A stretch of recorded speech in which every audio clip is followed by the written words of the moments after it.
Hello and welcome to ThePrint. This is Gauri Narang and today we are here in Mohali near Chandigarh in Punjab, and we will be covering the story of the Punjab Education Collective. The Punjab Education Collective primarily comprises of 4 organizations. They are Sanjhi Sikhiya, Samarthya, Shiksha Lokam and Mantra4Change. While 2 of these organizations are based in Bengaluru and the other 2 are based in Punjab, they formed a collective and work closely with the Punjab's Education State Department to formulate new policies, create a better ecosystem of education in Punjab and strengthen the teachers in Punjab's public schools. ThePrint will be visiting the Education Department in Mohali, seeing how the Punjab Education Collective works on the ground, how they work with the state government officials to create better educational facilities in Punjab.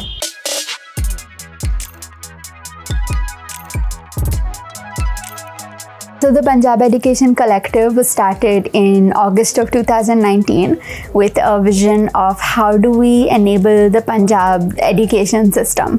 4 organizations came together to tackle this problem or to work towards this goal. It's Mantra4Change, Sanjhi Sikhiya, Samarthya and Shiksha Lokam. So these 4 organizations came together as a collective towards improving Punjab's education system.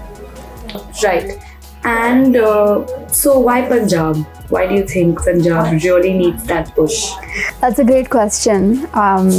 So a couple of reasons. One reason was that one of the organizations who's part of the collective, Sanjhi Sikhiya, has always had this deep belief and aspiration for improving, or I would say working with Punjab as a state. Punjab as a state has had such a rich cultural history, but has also seen a lot of challenges in the past couple of decades, which has I think impacted the kinds of aspirations that youths have in this state, and that's something that they really wanted to address. And I think part of that is something that rubbed off on the other organizations.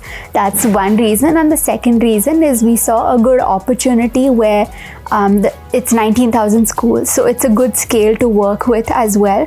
We've seen good foundations being laid by multiple institutions, organizations in the past, and yet great scope for again improving the quality of education. We also saw openness. I think that's the most important aspect as well. We saw openness of people both in the department as well as stakeholders on the field to do something to improve the state of education in the state.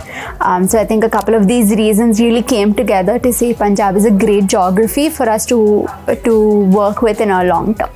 I am here in Punjab Education Collective from last 1 year, and I see we bring lot of changes. We are the people who are actually impacting these changes or these decision making with the big stakeholders. If I talk about the DGSE or the Principal Secretary of Punjab Education or even the Education Minister, he's there to listen to us. What different can we do at state?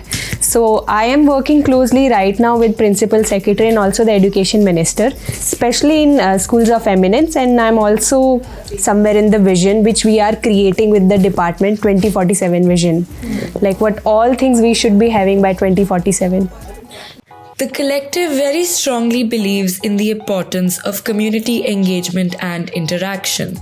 To facilitate the same, they have a program called the Gram Sikhya Sabha, where people from the Gram Sabha of a village come together, come to school, speak with the teachers and talk about the different education reforms required in the school and the state of education in the school.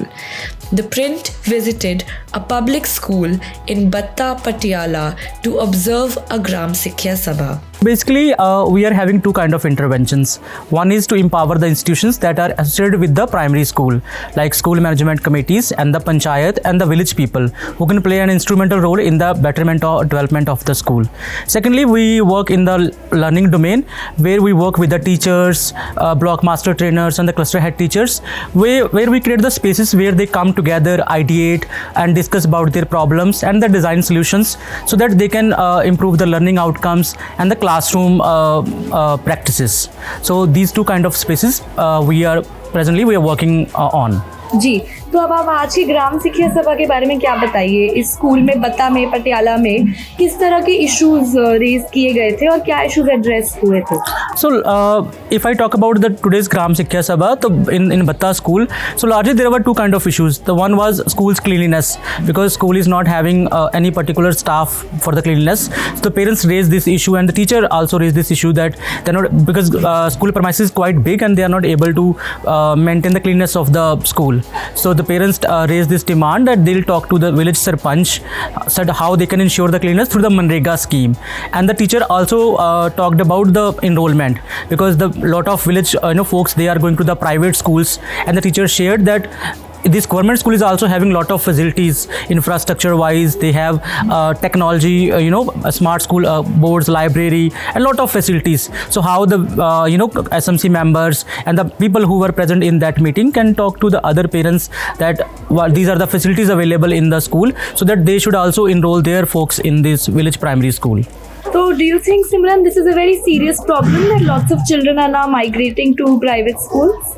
It is a very, I think it's schools are this is a very big issue in the primary schools are facing, because I will say the trust issues. Lot of parents, they are not having trust in the government schools, so that's why they prefer the private schools. I think one image, I will say that there is a particular image that is hampering the government primary schools, because parents think these schools are not having lot of facilities and amenities, but the now picture is changing. These schools are also having lot of facilities, English medium curriculum they are having projectors, smart boards, LEDs, but the issue is awareness. Lot of parents still not aware of these facilities, so we are trying in these forms to make parents aware that these facilities are also available in government primary schools, so they can also enroll their kids in these primary schools. Enrollment is a big issue these government schools are facing. So as the Punjab Education Collective, do you get a lot of help from the state? What kind of help do you get? So the one is we are working with the collaboration with the Punjab Education Board. Their BMTs, their CHTs officials, they are very supportive. They let us organize these meetings, and lot of time they also become the part of these meetings. They also share the problems. They also spread awareness about our role, their roles, the parents, the role they can play. I mean, even the cluster academic meetings, most of the initial meetings we hold, but the later on the CHTs and the BMTs, they start holding these spaces. So we are all our work is just happening because of their support. The Punjab Education Collective works very closely with the state government. Their aim and mission is to strengthen the already existing state policies. Thank you so much for watching and listening to the Punjab Education Collective's team. For The Print, this is Gauravi Narang. For more, log on to theprint.in and follow us on our social media handles.